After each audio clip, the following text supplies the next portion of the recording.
दिल्ली के पश्चिम विहार में एक 3 BHK फ्लैट था। उस फ्लैट में रहती थी रिया। उम्र अभी अभी 28 हुई थी। गोरा रंग, काले घने बाल जो कमर से नीचे तक लहराते थे, आंखें बड़ी बड़ी, काजल की मोटी लाइन, होठ गुलाब जैसी। जब साड़ी पहनती तो पतली कमर साफ दिखती, पल्लू बार बार सरकता।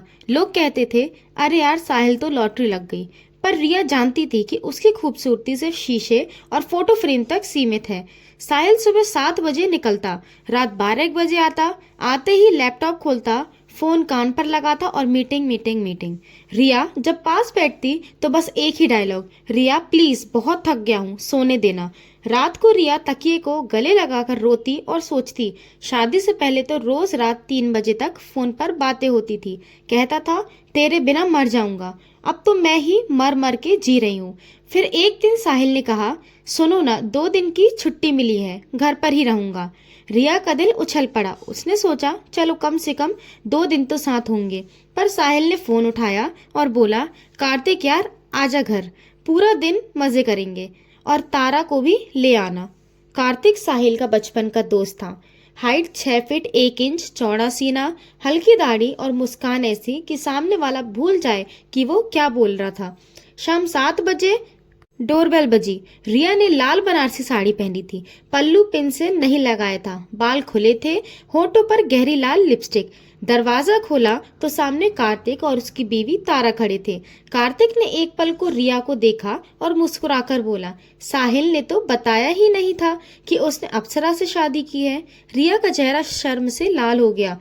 खाने के टेबल पर जो सीन था वो देखकर रिया का दिल जल भुन गया। कार्तिक तारा की प्लेट में अपने हाथ से रोटी तोड़कर रख रहा था। तारा के गाल पर दही लग गया था तो कार्तिक ने उंगली से पोंछा और तारा हंसकर उसकी गोद में सिर रख दी। साहिल बस खाता रहा और फोन में ईमेल चेक करता रहा। रात को कार्तिक तारा चले गए। रिया बिस्तर पर लेटी, आंख बंद की तो कार्तिक का चेहरा सामने आया। उसकी मुस्कान, उसकी गहरी आवाज, तारा को छूने का तरीका सब याद आने लगा। रिया ने तकिया सरक कर गले लगाया और धीरे धीरे सिसकियां लेने लगी। धीरे धीरे तारा ने और रिया की दोस्ती बहुत गहरी हो गई। कभी तारा आती, कभी रिया उनके घर चली जाती। एक दिन कॉफी पीते हुए बोली, तुम जानती हो कार्तिक मुझसे कितना प्यार करते हैं। पिछले महीने मुझे हल्का सा बुखार हुआ था, 99.4 डिग्री। मैंने कुछ नहीं बताया पर कार्तिक को पता चल गया। पूरी रात मेरे माथे पर गीला कपड़ा रखता रहा, हर आधे घंटे में टेम्परेचर चेक करता रहा। सुबह बोला, ऑफिस नहीं जा रहा, आज तू ही मेरी प्राथमिकता है। फिर मुझे गोद में उठाकर सोफे पर लिटाया, गर्म पानी पिलाया, कंधे पर सिर रखकर लोरी सुनाई। रिया चुपचाप सुनती रही, उसकी आंखें भर आईं। उसने मुस्कुराकर कहा, तारा तू सच में बहुत लकी है, सारी औरतें तेरी खुशकिस्मत नहीं होती। अब रिया जानबूझकर ऐसे कपड़े पहनने लगी जिनमें वो और सुंदर लगे। हर वीकेंड वो सहेली से कहती, चलो कार्तिक के घर चलते हैं, तारा बुला रही है। साहिल को कभी शक नहीं हुआ, वो खुशी खुशी चल देता। एक शाम कार्तिक के घर गए। बाहर मूसलाधार बारिश थी, लौटना नामुमकिन था। साहिल बोला, रुक जाते हैं रात यहीं। तारा ने हंसकर कहा, हाँ हाँ बिल्कुल। रात का खाना खत्म हुआ। साहिल और कार्तिक बालकनी में सिगरेट पीने लगे। रिया नहाकर निकली। उसने लाल रंग का सुंदर नाइट सूट पहना, बाल खोल लिए। ड्राइंग रूम में कार्तिक अकेला बैठा था। रिया धीरे धीरे उसके पास गई और सोफे पर बैठ गई। धीरे से बोली, कार्तिक तुम बहुत अच्छे इंसान हो, तारा बहुत खुशकिस्मत है। काश कोई मुझे भी तुम्हारे जैसा प्यार करता, मेरी इतनी केयर करता।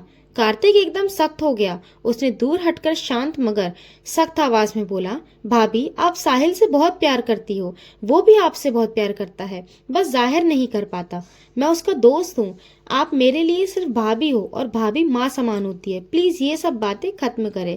कहकर वो उठा और किचन की तरफ चला गया। रिया वहीं बैठी रोती रही। उसे लगा कार्तिक ने उसे नोटिस तक नहीं किया, पर उसकी तड़प और बढ़ गई। 2 दिन बाद तारा का फोन आया, आज शाम आ जाओ ना, कार्तिक तुम्हारी बहुत तारीफ कर रहा था।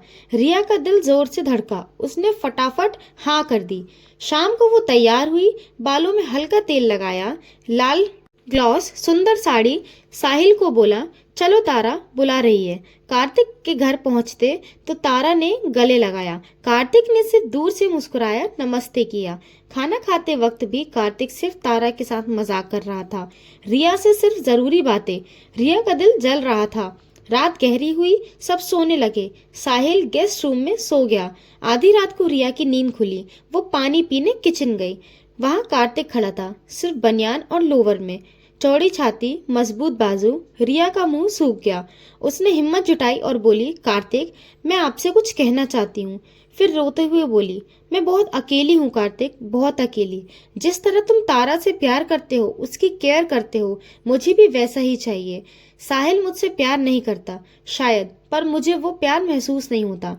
मैं बस तुमसे बात करना चाहती हूँ, तुम्हारे साथ वक्त बिताना चाहती हूँ, बस इतना ही। कार्तिक का चेहरा सफेद पड़ गया। उसने 2 कदम पीछे हटकर सख्ती से कहा, भाभी, ये बिल्कुल गलत है। साहिल मेरा भाई है, बचपन से साथ खेले बड़े हुए हैं। मैं उसकी बीवी को कभी उस नजर से नहीं देख सकता। आप बहुत अच्छी हैं, बहुत खूबसूरत हैं, पर मेरे लिए सिर्फ भाभी हैं। प्लीज इस बात को यही दफन कर दीजिए। कहकर कार्तिक अपने कमरे में चला गया। रिया वहीं फर्श पर बैठकर फूट फूट कर रोने लगी। सुबह कार्तिक ने तारा को सारी बात बता दी। तारा हैरान रह गई, फिर बोली, ये बहुत सीरियस बात है, हमें साहिल से बात करनी होगी। शाम को जब साहिल और रिया घर लौटे, कार्तिक तारा उनके पीछे पीछे आ गए। ड्राइंग रूम में चारों बैठे, माहौल भारी था। कार्तिक ने बिना कुछ छुपाए सारी बात साहिल को बता दी। कहा, तेरी बीवी को अकेलापन बहुत सता रहा है। वो मेरी और तारा की केमिस्ट्री देखकर प्रभावित हुई, पर उसका कोई गलत इरादा नहीं था, बस यार और साथ की भूखी है। साहिल पहले तो चुप रहा, उसका चेहरा लाल हो गया।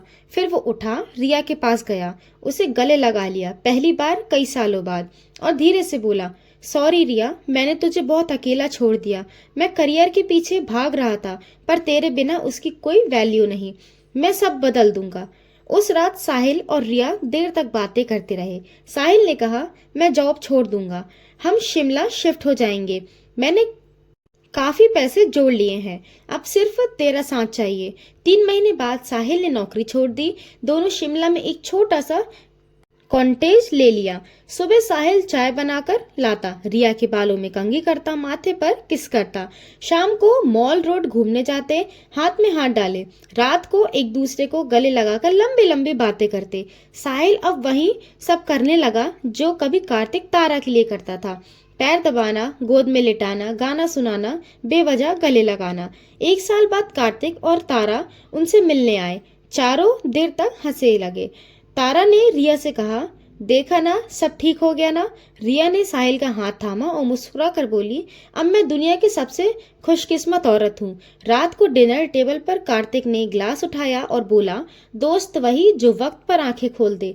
साहिल, तू मेरा भाई है और रिया भाभी, मेरे लिए हमेशा भाभी ही रहेंगी। सब हंसे। रिया की आंखों में आंसू थे, इस बार खुशी के। साहिल ने रिया की तरफ देखा और धीरे से कहा, मुझसे बहुत बड़ी गलती हुई, अब जिंदगी भर भरपाई करूंगा।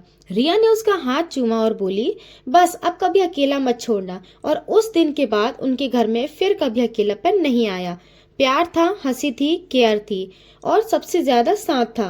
तो दोस्तों, सच्ची दोस्ती और सच्चा प्यार वही जो वक्त पर रिश्ते बचा ले। अगर कहानी पसंद आई हो तो लाइक करो, शेयर करो और चैनल सब्सक्राइब कर लो। अगली कहानी बहुत जल्द आएगी। मिलते हैं अगले वीडियो में। धन्यवाद।